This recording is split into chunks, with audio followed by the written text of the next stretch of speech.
Hello, hi guys! Magandang hapon sa inyo lahat. This is Chin from Masagari Channel, a faith healer, also matarido. So ngayong hapon at tatagal natin na nagsasabi sa inyo ng ating mga gabay. This is weekly gabay for the month of December 22 hanggang December 28 for the sign of Cancer. So Cancer, welcome to my channel. Ano kayang messages, advices ng spirit guides ang ating masasaga for today's video? Kanina naman kayang energy or kaganapan sa buhay ng mga Cancer yan ang ating mga hagilap. So guys, this reading is a general reading lamang, hindi lahat makaka-resonate. Kunin lamang po ang makaka-relate sa inyo and comment down below kung kaninong energy ang ating nasagap. And of course, once again, belated happy birthday. Belated Merry Christmas and a Happy New Year to all of you guys. And of course, umpisahan na natin ang laban. Angel Spirit Messages, give me an information. Ano kayang messages, advices ng Spirit Guides ang ating masasaga for today's video? There's a Strength card, so there's a confidence. So, kailangan mo ng confidence dito, no? Kumbaga, kailangan mo ng lakas ng loob, no? Because there's a king of coins. So, there's a security. No? Maging secure ka pagdating sa finances. At the same time, there's a 7 of coins. So, there's an information dito na there's a harvest time. So, there's a paying off. Yung mga bagay na ginawa mo ay meron ng kaakibat na ano, no? Parang rewards. And because there's a Knight of Swords. So, there's a success. There's an information na kumbaga, anxieties and deceptions na maaaring na-stress ka or nagkakaroon ka ng sleepless nights. Additional messages. So, there's the Four of Swords. So, there's an information na, kumbaga, there's a rest or kailangan mo ng pahinga or suddenly, kumbaga, there's an intuition, there's a fear, no? Marami ka kinakatakutan or some of you, kumbaga, natatakot ka sa magiging situation or magiging ganap. And because there's a Two of Wands, so there's an indecisions. Kumbaga, titignan mo yung both side of situation. Kung ano yung magiging possibilities or yung pinaka magiging outcome, no? Ng mga ng kaganapan sa buhay mo, no? Kumbaga, titignan mo both side of situation, yung magiging cause and effect. And of course, there's a Fool card. So, there's a leap of faith. Magtiwala ka sa process at progress. Magtiwala ka sa ating Panginoon. Magtiwala ka sa nangyayari sa'yo. And because there's an 8 of Wands. So, there's an email, messages coming in for you, no? May mensaheng hatid sa iyo ang itong secure na to. And because there's a Knight of Wands, so there's a 10 of Wands.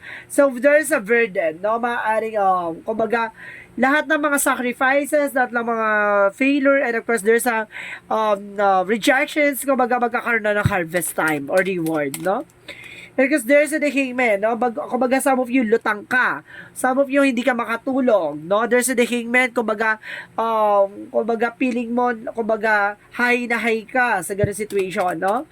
Kumbaga, sinasabi sa'yo dito na guys, na kailangan mong, kumbaga, kailangan mo ng mga makakatulong for anxieties.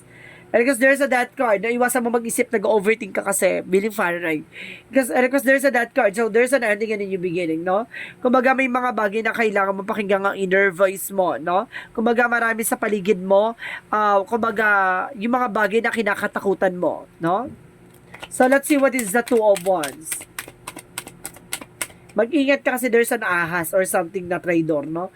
And the Tree of Life. So, there's an information that there's a branches of life, no? Para sinasabi dito na, kumbaga, titignan mo yung magiging resulta sa lahat ng mga kaganapan sa buhay mo, no? Kumbaga, maraming, kumbaga, yung makakatulong sa'yo, yung life purpose mo. Because there's a Four of Coins, so protect your power, protect your energy. Protection mo ang, kumbaga, finances mo, territory mo, diba? Kumbaga, magtiwala ka, magkaroon ka ng confidence, alisin mo yung takot at pangamba. There's an Ace of Pentacles, so there's a new offer, new material offer, new, okay, it's either a new house, or new car, or luxuries, or something na, kumbaga, may mga bagong, kumbaga, magkakaroon ka ng bagong eksena dito, no? With a material offer. So, let's see what is the 7 of Pentacles and the 10 of Wands.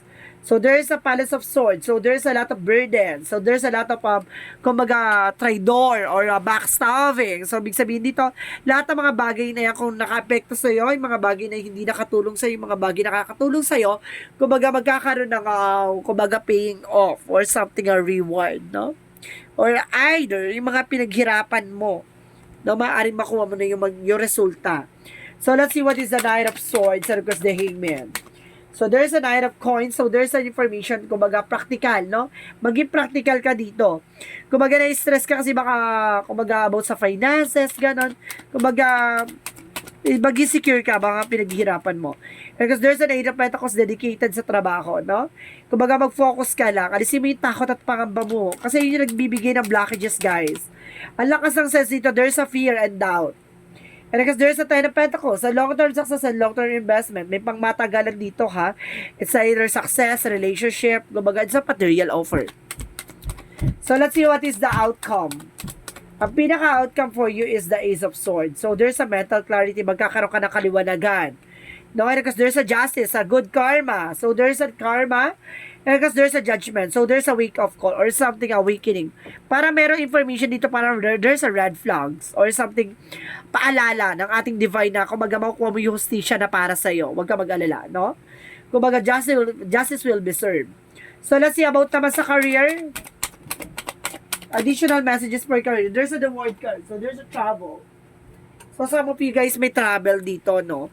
Baka mangingibang bansa ka or nag-aantay ka ng message by the international. Baka yan na yung opportunity na yan. And because there's a Seven of Swords, mag-ingat ka. There's a sneakiness. May kumukuha na information sa'yo, ha? And because there's an Ace of Wands, there's a new beginning pagdating sa career. Pagdating sa love life, no? There is a Five of Pentacles. So, ibig sabihin dito, there's a love life, kumbaga, there's an information na parang nagkakaroon ng bankruptcy or something, kumbaga, kahirapan, no? Kumbaga, sa inyong dalawa. And because there's a Seven of Wands. Okay, kumbaga, sinasabi dito, meron daw nagpapahirap sa inyong relasyon para magkaroon kayo, kumbaga, meron itong kumbaga, may tutol sa relasyon nyo. Kung lang kailangan mo proteksyonan yung sarili mo at of course, relasyon nyo. May naiinggit sa inyong relationship, kaya parang mapapansin nyo bakit sunod-sunod yung kamalasan sa inyong dalawa kasi meron gumawa ng something curse. Kaya pala, feeling mo lutang ka, may palipad na hangin. And of course, may sumpa, ha? So, let's see about additional messages for the health. So, there's a Palace of Coins. So, there's an information na, kumbaga, magkakaroon ka ng kasaganahan. Of course, there's an intuition. Makinig ka sa intuition mo. Kapag may nararamdaman ka sa katawan mo or something sa sarili mo, no? Kumbaga, kapag something, kumbaga, hindi siya normal, mag-take ka ng action, ha? Magpatingin ka sa albularyo or magpatawas ka or either ganyan. So, let's see what is additional messages for magical fairy messages. For magical fairy messages, get me information. So, there's a children. So, some of you, ha, kasi kumbaga, may kinalaman yung anak mo dito, baka pati anak mo, no, ginagawa ng eksena.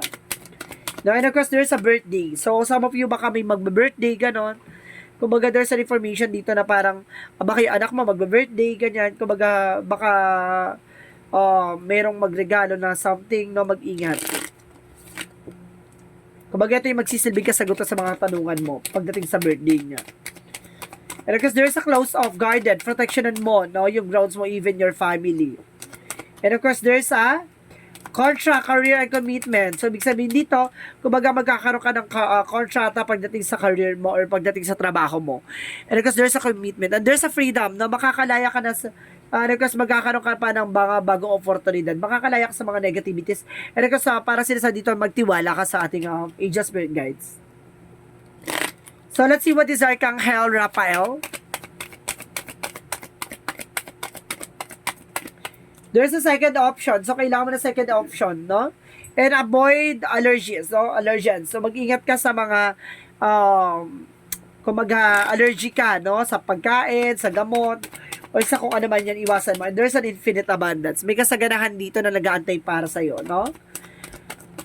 And there's a support, no? Sinusuportan ka ng ating angel spirit, guys. So, let's see what is that.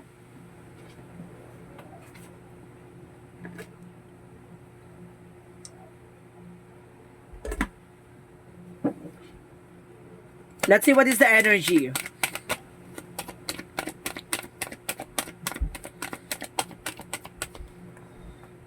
So, there's a contract. Kung may kontrata talaga dito, ha? Baka pinirma ka ng kontrata.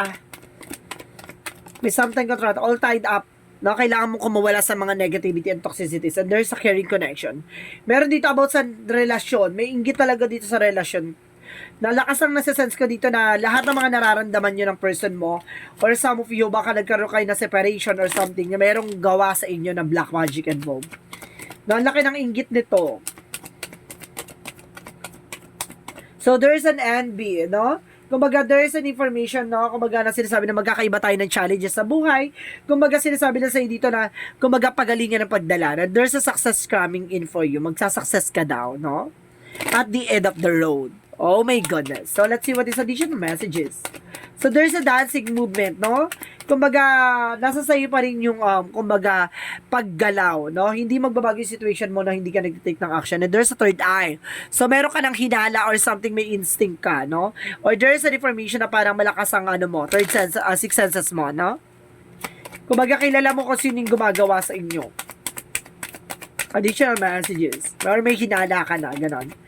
Because there's a Earth. So, there's a information na learning how to be human. So, ibig sabihin dito, matuto ka na sa bundong ginagalawan natin talagang normal yung ganyan, maraming inggitera. And because there's a weight of the world, no? So, there's a boundaries, let it go, no? Kailangan mo mag-set ng boundaries, no? At of course, pakawalan yung mga negativities, diba? Kasi kailangan mo mag-take ng action, di mo kailangan na kung mag-isipin lalo yan. Kailangan mo lang gawa ng action, proteksyonan. And because there's take your time to make a decision. So, kailangan mo mag-decision, no? At pag-isipan. And a favorable outcome. So, ibig sabihin, paparbor naman sa'yo ang kalalabasan ng eksena na to. So, let's see what is the Monsology.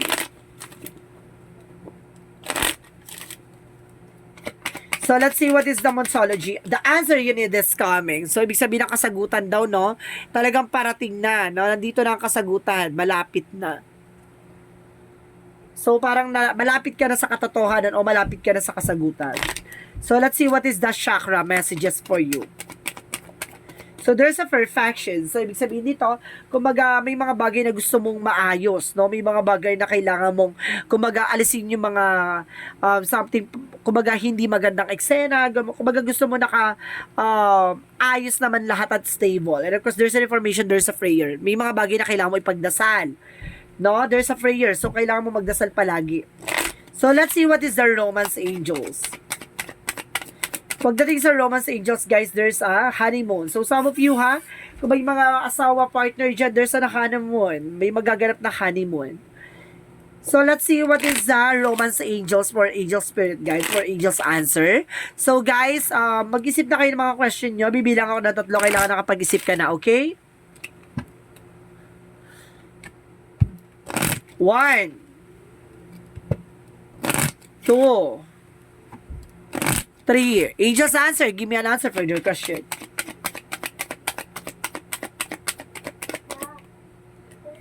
Peaceful resolution, no? Kumbaga magkakaroon ng kapayapaan ang solusyon dito, no?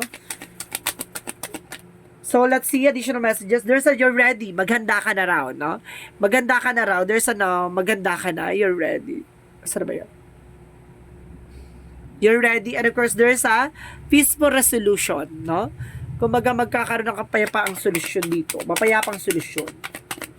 Additional messages. And of course, there's a listen to your intuition. Makikinig ka sa gut feeling mo and even your inner voice. No, malakas ang senses mo eh. Kumbaga, malakas ang pakiramdam mo. So, let's see what is the Jesus loving quotes. Nothing shall be open to you. No, ibig sabihin dito, kumakatok na si Jesus, no? Pagbuksan mo lang, no? May mga bagay na ipapaalam sa'yo, may mga bagay na, kumbaga, information na ipapakita mo na sa'yo bago mo malaman, no? Ang katotohanan sa likod ng mga bagay na gusto niya mangyari sa'yo. Diba? Kumbaga, maraming instrumento si God na ibibigay para malaman mo, para matutunan mo, at may mga bagay na parang kailangan mo muna maranasan. So, let's see what is the angel's number. 11:11, I am awakening. So, may mga bagay na parang minumulat ka dito, no?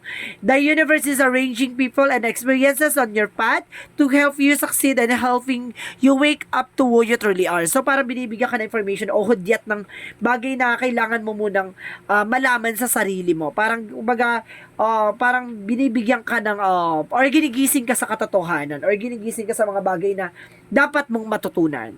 So, let's see what is Jesus loving messages of life.